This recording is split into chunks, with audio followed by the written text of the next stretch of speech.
The sleepover had been planned for weeks.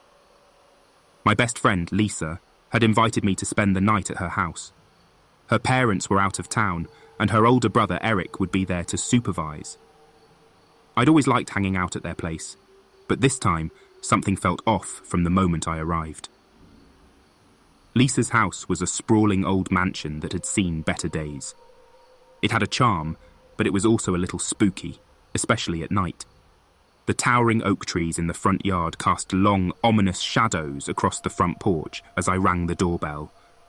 Lisa greeted me with her usual bubbly enthusiasm, but as she led me inside, I couldn't help but notice the unease that lingered in her eyes. She quickly introduced me to the other girls who were there for the sleepover: Emily, Sarah, and a girl I hadn't met before, Rachel. Rachel was a year older than us, and there was something unsettling about her. She had long, jet-black hair that hung in front of her face like a curtain, obscuring her features. Her eyes were dark and piercing, and she rarely spoke, preferring to watch the rest of us with a strange intensity. As the night went on, we gathered in the living room for movies and snacks. Lisa's older brother, Eric, hung out with us for a while, cracking jokes and trying to be the cool older sibling. But as the evening wore on, he excused himself, leaving us to our own devices. As we settled in to watch a scary movie, Rachel's behaviour became even stranger. She kept whispering to herself and laughing at odd moments, her eyes fixed on the screen with a disturbing intensity. The rest of us exchanged uneasy glances, but no one wanted to say anything and ruin the night. Around midnight, we decided to play a game of truth or dare. It started out innocently enough, with questions like, "Who's your crush?" and dares like, "Eat a spoonful of mustard." But as the game continued, Rachel's questions and dares took on a darker tone. She turned to me with a sly grin. "Truth or dare, Jennifer?" I hesitated for a moment, feeling a growing sense of unease. "Truth." Rachel leaned in closer, her hair falling away from her face to reveal a wicked smile. "Have you ever seen a ghost?" The room fell silent, and I felt a chill run down my spine. The others stared at me, waiting for my answer. I don't know," I stammered. "Maybe when I was a kid, but I can't be sure." Rachel's eyes gleamed with satisfaction, and she turned to Lisa. "Your turn." Lisa hesitated before choosing dare. Rachel's dare for her was to go into the dark basement alone and stay there for 10 minutes. Lisa was terrified of the basement, but she reluctantly agreed and disappeared down the creaky stairs. The minutes ticked by slowly, and as we waited for Lisa to return, Rachel's whispers grew more frequent and her laughter more unsettling. It was as if she was enjoying Lisa's fear a little too much. When Lisa finally emerged from the basement, her face was pale and she was trembling. She refused to talk about what had happened down there, but her fear was palpable. As the night wore on, the atmosphere in the room became increasingly tense. Rachel's strange behaviour continued, and the rest of us were too scared to confront her. We all wanted to go home, but none of us wanted to be the first to suggest it. Finally, around 3 a.m., I couldn't take it anymore. "I think I'm going to head home," I said, trying to sound casual. The others quickly agreed, and we all gathered our things, eager to escape the oppressive atmosphere of Lisa's house. As we made our way to the front door, I noticed Rachel standing in the shadows, her eyes fixed on me. "Goodbye, Jennifer," she whispered, her voice sending shivers down my spine. We rushed out of the house, piling into our respective cars and driving away as quickly as possible. As I looked back at the dark mansion in my rearview mirror, I couldn't shake the feeling that something was terribly wrong. Over the next few days, I tried to put the sleepover out of my mind, but I couldn't forget the fear in Lisa's eyes or the strange behaviour of Rachel. It was as if something had taken hold of her, something malevolent. Then, one evening, I received a phone call from Lisa. She sounded terrified, and her words came out in a frantic rush. "Jennifer, something's wrong. Rachel. She won't leave me alone. She keeps whispering in my ear and I can't sleep. I'm scared to be alone in my own house." I rushed over to Lisa's house, and when I arrived, she was a wreck, her eyes red from lack of sleep. She told me that Rachel had started showing up at her house unannounced, always lurking in the shadows, whispering things that terrified her. We decided to confront Rachel together, to ask her what she wanted and why she was tormenting Lisa. But when we went to her house, we found it abandoned, with no sign of Rachel anywhere. To this day, I can't forget that sleepover or the demonic figure that seemed to possess Rachel. The boys' sleepover at Chris's house was meant to be a night of video games, junk food, and scary stories. As the sun dipped below the horizon, casting long shadows across the neighborhood, we gathered in Chris's basement. 6 of us in total, ready for a night of fun. Chris's parents were out of town, leaving us with the run of the house. His basement was the perfect setup for our night of horror tales. Dimly lit, with posters of our favorite bands covering the walls, it had that eerie ambience perfect for spooky storytelling. As the evening wore on, we settled into our sleeping bags and began swapping ghost stories. Each tale tried to outdo the last, with ghoulish details and gruesome twists that left us all shivering in the dim light. Around midnight, we decided to take a break and sneak upstairs for snacks. The kitchen was at the back of the house, and as I grabbed a bag of chips, I couldn't help but notice movement outside the window. My heart skipped a beat. I peered through the glass and saw a man standing on the sidewalk, bathed in the soft glow of the street lamp. He was wearing a long overcoat that billowed in the wind, and his face was obscured by the shadows cast by his wide-brimmed hat. He was just standing there, watching the house. I turned to the others, my voice trembling. "Guys, there's someone outside." They all rushed to the window, their faces turning pale as they saw the mysterious figure. We couldn't make out any details, but the feeling of being watched was enough to send shivers down our spines. "What should we do?" Chris whispered. Tom, the bravest of the group, suggested going outside to confront the man. But the rest of us quickly vetoed that idea. Instead, we decided to call the police and stayed huddled in the kitchen, watching the man from the safety of the house.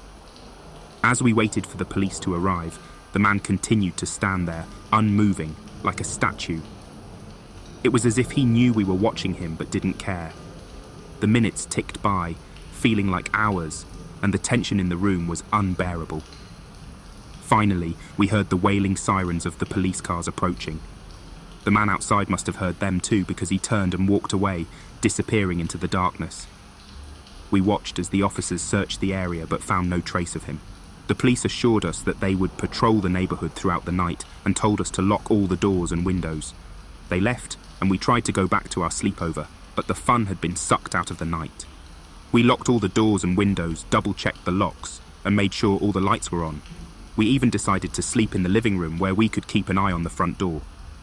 Despite our efforts to calm down, a sense of unease lingered in the air. We tried to return to our video games and banter, but it was as if the night had taken on a darker, more sinister tone. As the hours passed, the atmosphere grew heavier. The wind outside howled and the house creaked as if it had a mind of its own. It was almost as if the man's presence had left an indelible mark on the night, casting a long shadow over our sleepover.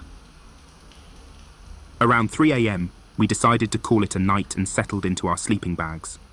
The house was quiet, and exhaustion eventually overcame our fear. We drifted off to sleep one by one. I was the last one to doze off, and as I lay there in the darkness, I couldn't shake the feeling that something was watching us, something lurking just beyond the edge of my vision. The sound of the wind outside seemed to morph into whispers, eerie voices that seemed to call my name. And then, I heard it, a soft tapping on the window. I froze, my heart pounding in my chest. The tapping continued, growing louder and more insistent, like fingernails scratching on glass. I turned my head slowly, my eyes locking onto the window. In the dim light from the street lamp outside, I saw a figure standing there, its face hidden by the wide-brimmed hat, the same man from earlier. My blood ran cold as I watched him, paralyzed with fear. He was staring right at me, and in that moment, I knew he had never left. He had been waiting, watching, biding his time. As I lay there, trapped in my sleeping bag, I couldn't move, couldn't scream. The man's eyes bore into mine, and I felt an overwhelming sense of dread wash over me. And then, with a slow, deliberate movement, he raised a finger to his lips as if telling me to be silent. The message was clear. He was here, and he wasn't leaving. I woke up the next morning in a panic, convinced that the man had somehow broken into the house during the night. But as I looked around, I realized I was still in the living room, and my friends were all waking up, groggy and disoriented. I told them what had happened, and we rushed to the window, but the man was gone. There was no sign of him, no trace that he had ever been there. The sleepover at Mark's house was supposed to be a fun escape from the monotony of suburban life. 4 of us had gathered in his spacious home on a Friday night, eager for a night of games, snacks, and laughter. Little did we know that the night would take a terrifying turn none of us could have anticipated. The evening started like any other sleepover. We played video games, devoured pizza, and told spooky stories under the soft glow of a dim lamp. The atmosphere was relaxed, and the only thing we feared was who would be the first to fall asleep.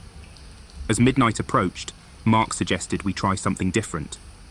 He had read about a ritual called the Midnight Game online, a supposedly paranormal experience that promised to test our bravery. We all agreed, thinking it would be a harmless thrill. Mark explained the rules. At exactly midnight, we had to write our names on separate pieces of paper, turn off all the lights, and place the papers in a circle. We'd then light a single candle and go to the front door, knocking it 22 times before opening it.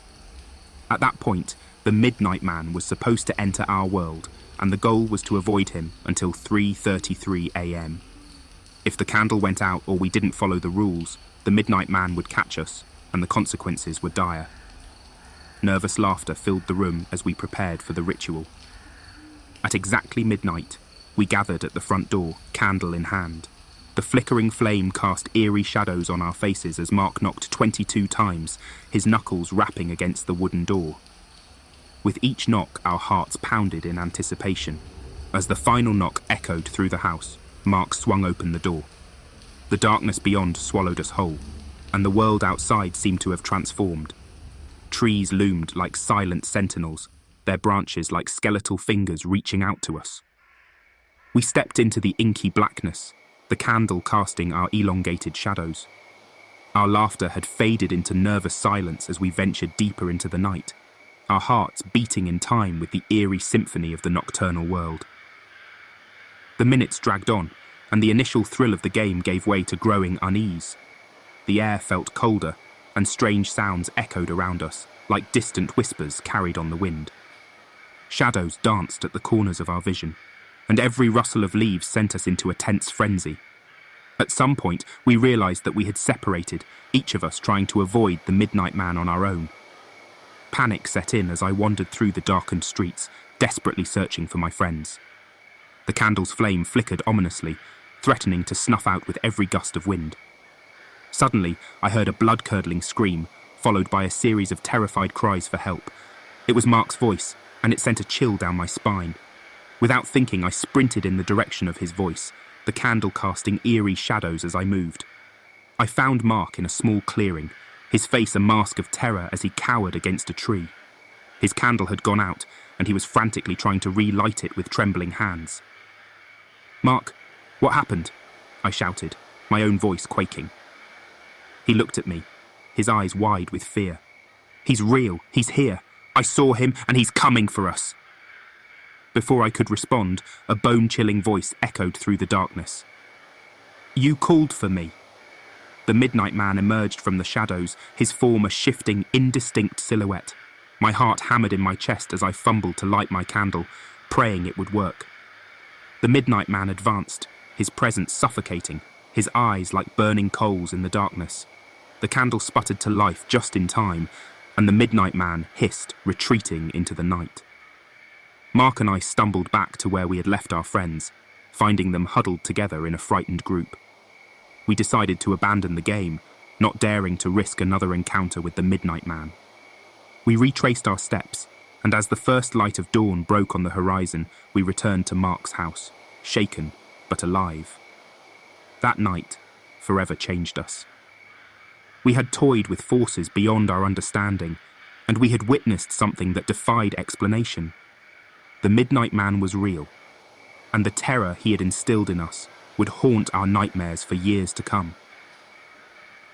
As we wrap up this eerie journey, a huge thank you to our dedicated audience for tuning in. Your support drives us to share these spine-tingling stories. Remember, the darkness is always there, but through these tales, we face our fears together. Until next time, keep those lights on and doors locked. Thank you for watching.